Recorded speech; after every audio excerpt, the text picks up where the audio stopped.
From Nashville's WSM Radio, the original home of the Grand Ole Opry, this is a Coffee, Country, and Cody podcast.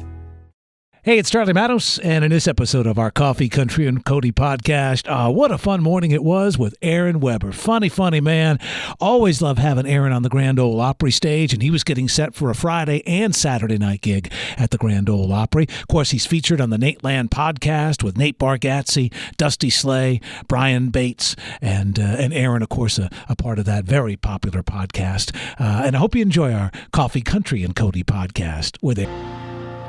Oh, Eric Church. Hell of a view, everybody. It's a hell of a view because I'm sitting across from my friend, Aaron Weber. I don't think that's what Eric Church had in mind when he wrote that song, but I appreciate it. It was you. It's great to be here. Will you guys settle an argument for me that I had this morning? I love arguments. Do you need to brush your teeth if you have gum on you? Mm-hmm. And just to be clear, I'm not talking about ever? Big league You're chew. not talking about ever brushing your teeth? Ever? No. 2 or 3 times a week you got to, but I'm talking about when you have gum.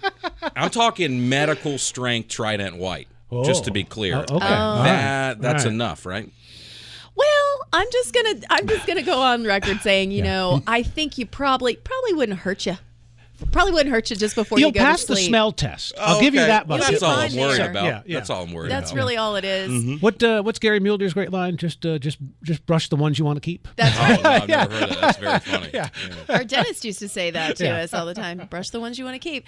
Aaron Weber, you are going to be at the Opry this weekend. That's right. Back-to-back nights. Yeah, I'm excited. Is it nice just to be able to go have fun, do your thing, and then go home and sleep in your own bed? Yeah, I live 15 minutes from here. Nice. It's tough to beat this commute. Yeah. Hey, we're going to have to put him on the short list then. We have like a short list of people that are close by. Oh, just to be on call? Yeah, Yes. under any weather condition can be here. Yeah. So, yeah. And when would that happen? Nothing's happened about that. Yeah, let me know. I'll swing by anytime. That's amazing. Anytime, for sure. I want you to know you were looking at a rarity right here in our studio. I am the one Southwest Airlines success story. It's crazy. I got out, had my bag, no problem. I got back, have my bag, no problem. Have you been bragging to everybody? Were you walking past people at the airport bragging? No, that's not the place to brag. This is a much safer location. He would not have made it out alive. No, you don't want to mess That with would have people at been the airport. They're not a happy bunch. I was going to say, you fly all the time. Yeah. I mean, that's a big thing. So you're on Southwest a lot, too. I'm a big Southwest guy. I'm Southwest A-list. Oh, hey. I'm not trying to brag. Right. I mean, I'm about 1,000 miles short of A-list preferred. Don't think I'll get it this year. But I fly Southwest because I always like to – I'm batting like 1,000 on nobody sitting in the middle seat. What? Really? I've developed a system. Okay. Are you going to share it? Oh, absolutely. Yeah. Feel free to use it. I find the fattest guy at the airport, and we team up.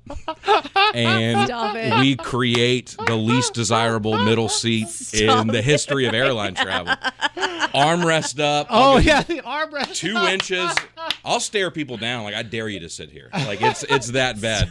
One guy walked on, that was the last seat, and he was like, "Nah, I'll take the next flight. I don't need that." I don't even think it works like that, but yeah.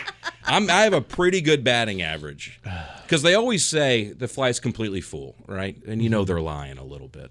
They've got to be. So I smooth talk the flight attendant. I go, are we really that full? And they go, well, there might be 1 or 2 empty seats. And I go, I bet you $1 million that one of those empty seats is going to be right next to me. Because that guy and I made an alliance earlier at the gate. Love that. Are you window or aisle kind of guy? Oh, I started going window. Okay. Because I have never used the bathroom on a plane. I've never used it. Ever? Ever. And now I'm doing it just as a point of pride because I've pointed it out. And let me tell you, I've had to go a bunch, but I don't want to break the streak. So if I sit in the window seat, that forces me. I don't want to wake that person up. I don't want to lift the tray table up. Like right. I'll keep the streak alive. So New York to L.A., not even.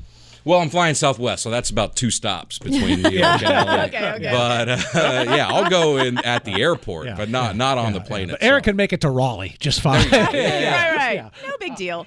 So you've got back-to-back nights at the Opry. What was your first Opry performance like? Do you remember the first time that you got to step out on stage?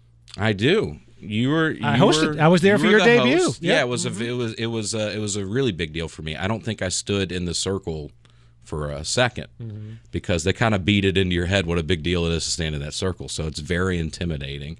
And even now, I kind of pace around the stage and I'll step in the circle for like a few seconds and I go, I don't like this. This feels because I'm performing. I mean, most of the places comedians perform are just dirty play. You know, it's just like it's it's the nicest building you've ever been in, let alone doing comedy. And so it's very intimidating. But I will say I've done it. I think this will be my 15th or 16th time. Oh, very cool. Doing the Opry, which is pretty exciting. I'm a lot more comfortable there than I was when I started. But it's still just as fun, just as exciting as the first time. Is it an interesting place to get the rhythm? Because you're not doing a full 45 minutes to an hour, but you're not doing like 4 minutes on TV. Yeah. So you got 13. That's an interesting number, right? Well, the exciting part is you don't know how much time you're doing until they tell you, until right? you get pushed I need out you on 12, stage. right? Yeah. Right, I think it was one time. It was I followed Charles Eston. Oh, Who forget just, it. You got did you 5 get- minutes. did you get I 2 mean, minutes? If he were a good-looking guy, he'd be like a star. Right. So I had to follow. I had to follow him, and you know, it's like you got to get back on schedule. So it was like they're like, "Hey, you're doing 20 minutes," and then they push you out because he went under his time. Oh, well, Oh, I it thought for always goes sure it was the over. opposite. I had of that. heard. I had heard Always that. goes over. But We I love think you, that Charles. particular time it was a little short. So I'm happy to do that. I'm happy to fill in whatever time I need to. I think And your then friend Henry Cho did 3 minutes one I've time heard- he's told me after that Charles story. Eston. He's told me that story, a 3-minute set. That Charles Eston, that guy could take over the world if he wanted to. Oh. Do you remember Whose Line when he would do Whose Line Is Well, It that's what I Anyway? told him. When I met him, I go, he was like, I'm Charles. I was like, no, you're Chip. Right. Yeah. From Whose Line Is It Anyway? Correct. And then he came over and he was like introducing me to people like we were best friends. If he were evil, like it would be a problem. Speaking of which, my wife just discovered him in the Outer Banks. Have you watched it? No, he's in the show. He's evil. Like, he's like the Oh, is evil he star. really? He's straight evil incarnate. Yeah, and Ward Cameron. She was watching it, and I just happened to walk in, Yep. and the look on her face, I'm like, what just happened? She goes, they just blew up Charles Eston. Way to ruin the show for me, Right. Charlie. Come on. Wink, wink, he nudge, he nudge. makes it through. Yeah. Oh, okay, well, you spoiled it again. Yeah. Aaron was gonna watch, but Yeah, I was never gonna watch mind. it today. Double Never spoiler. mind. Yep. Do you ever meet people like that where you're just like, I am in the palm of your hand within 10 seconds? Yep. There are some people that just have that charisma. Yep. That is, it's hard to describe. He's one of those guys. He's fantastic. Yeah, I mean, I met him for under a minute, and I was like, I think like we might hang out. You know, I haven't heard from him since. We're best but- friends. We're best friends. Aaron Weber, we're going to be playing this weekend at the Opry Friday night and Saturday night. He's hanging out with us in the studio right now. You going to hang out a little bit longer? Hey, I'll be here till y'all kick me out. Okay, good. Stay right there. We'll be back in just a few moments right here on Coffee Country and Cody. You are watching on Circle Television and listening to us on WSM all around the world. We're hanging out this morning with Aaron Weber before he takes the stage at the Grand Ole Opry. Back-to-back nights. I asked if you were just going to sleep on a cot somewhere in the back. That would be easier, really. Yeah, well, I use a CPAP machine, so it'd have to be near an outlet. I was thinking about that. That's really affected my I have dreams of one day going camping, you know, and like going out to a mountain, and I can't anymore. I have to bring a portable battery. Is it just the nostril? It's just on the nose, It's not but you're not the full mask yet. No, not the fighter jet kind of thing. It's just around the nose, but it wraps around the whole head. So it's got a whole thing. And this is actually, I might as well just unload all my problems Go on ahead.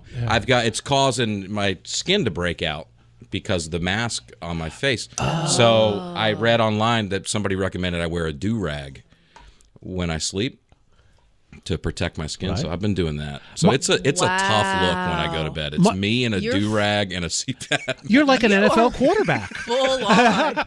That's a look, brother. Yeah, it's that is tough. a look. It's very tough. How long have you been married? Year and a half now. Okay. Was that part of the package when she signed up? Well, it was too Or- late by the time I started doing that. You go, well, this will be so much paperwork if you wanted to get rid of me now. Like, you just got to stick with it. That's the thing. When you start looking at that, you're like, well, you know what? She's in lock, stock, and barrel. There it is. What is she going to do? What's she going to do? We were talking about the podcast that you've been a part of now, Nate Bargatze and Dusty Slay and Brian Bates. Brian on Bates, there. yep. How is it podcasting? Do you enjoy it? Do you like hanging out with those It's the best. cats? It's Yeah. the best. Dusty is a very close friend of mine. He was a groomsman at my wedding. That's how close the two of us are. both from Alabama. Brian I've known a long time, and Nate was like my favorite comedian in the world. And he just randomly asked me to do. It felt random to me. He asked me to do the podcast with him, so it's been awesome. Just like sitting across a table from this guy that I really admire as a comic. Did Dusty wear the hat to your wedding, or have you No, seen he him didn't. without the hat? Believe it or not, Dusty showed up in a full tux with cufflinks on, and he did it up. So it was pretty cool. So he could be in the witness protection program with that outfit, Yeah. right? Say- Yeah. I think he ponytailed it. The ponytail, Okay. the hair. He I wondered. ponytailed the Yeah. hair. Yeah, Okay. yeah. All right. Wow, I would really like to see that picture. I'll show you pictures of it. Yeah, for sure. That I can't in my head. It's hard to sharp. It's hard to picture. He acted like he was uncomfortable, but I knew deep down he was loving it. Yeah. Yeah. Yeah. It feels good to dress up. Who was the best dancer on the dance floor that night? Oh man, not me. That's for sure. I had some college friends. Wedding's interesting because it's all people from it was like comedian friends, and then high school friends, and then college friends, and then like my uncle. Yeah. It's a weird mix of people. And my college friends are animals, and most of my comedian friends are like sober and like Isn't that funny? vegan, and yeah. My college Right. friends are getting after it, so they stole the show for sure. You have to be in the very small percentage of Notre Dame graduate stand-up comics. Oh. Yeah, I know. Are there any other? There are 3 or 4 of us out Okay, there all right. doing it. Yeah. And then probably a few more kind of a lower, I don't know, or younger than me getting after it. There's a small crew. Yeah. Did you start at South Bend? I did we had a club on campus called the Student Stand-Ups, and I did that a few times, and that's not real. That's not real comedy. I thought I was doing real comedy at the time, but it was like a room of all college like my peers. Right. It wasn't for strangers. Right. So I say I didn't really start till I got to Nashville, and I went up at a Spanky's. It's called Spanky's Bar and Grill in Antioch, Tennessee. It was my first open mic, and it was much different. There's a lot of different kinds of people in there, and that's when I say I started right around. Did you then. bomb, or was it like you got enough laughs that you went, I want to do this forever? Well, it took me. I mean, obviously I did well enough to want to do it again, but probably not as well as I thought I did. Okay. You know what I mean? You walked off your like, I your killed bar it. your Yeah. bar rises as you Sure. get better. I'm sure it was. I mean, if there were a video of it, I would not watch it, just because I'm sure it would be awful. But how addictive is that first really good laugh when you've got the room? It's the first time. Yeah, the first time you get like a real laugh, it's pretty fun. I remember the first time I got an applause break, like where they started clapping after a laugh, and I had it. It was at an open mic, Springwater Supper Club in Nashville, and I had voice memo on my phone. And driving home, I just played that over and over again. It felt so good to that was a real clap. And I haven't got another one since. But it felt really good at the time. Yeah. For everybody listening that's going to be at the Opry, give him one of those. He'd really like it. It's going to be happening Friday night, Saturday night. You hear something that's funny. If you start the clap, it's like, the wave. Everybody gets in on it. Yeah, and I So there might it bait is. you. I might go give it up for the troops. And There it that'll is. force an applause break, If a joke bombs, I'll go, hey, let's just take a moment and just shout out all the troops out there. And then that'll get an applause going. Then I'll ride off of that. That's a nice trick if you're ever public speaking. One of our favorites.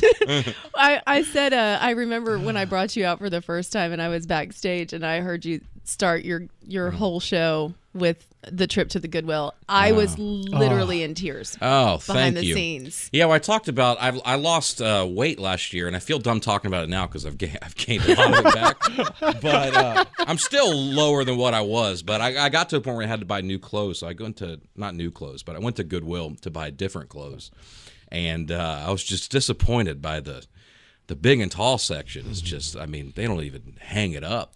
It's just a pile of clothes by the VHS tapes in the corner. Just ponchos and sweatpants and that kind of stuff. But I did see, I saw a hat, like a number one dad hat, and I was like smiling at it. I was like, that's cute. And then I was like, wait, somebody got rid of this. Somebody donated this. Like a family had a number one dad hat, and then they were like, nah. Just, I don't know. I think best case scenario is the dad died. I've thought about that a lot. I think the dad died at number one. That's best case scenario. So I bought the hat. You went out on top. top. Yeah, he went out on top. There you go. Yeah, top. he didn't slip in the rankings, and the kid is still alive. So so I think that's best case This one's scenario. for you, Dad. You bought it though, right? I bought that. Okay, hat. good. Yeah, That's it's a all good we hat. wanted It's to know. haunted, but fits great.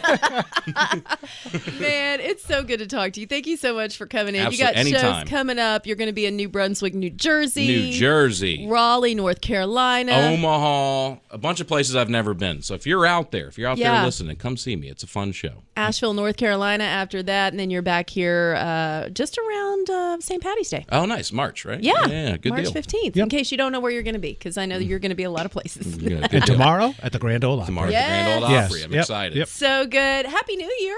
Thank you guys. Yeah. Appreciate y'all. It's great Y'all talking to too. you. Aaron Weber, everybody, going to be at the Thanks for listening to the Coffee, Country, and Cody podcast. Make sure to subscribe so you never miss an episode. And please leave us a 5-star review. This podcast was produced through the facilities of WSM Radio in Nashville, Tennessee. The hosts of Coffee, Country, and Cody are Bill Cody, Charlie Matos, and Kelly Sutton. Producer Eric Markham. WSM General Manager and Director of Content and Programming, J. Patrick Tittle. Copyright 2023. Opry Entertainment Group Holdings, LLC.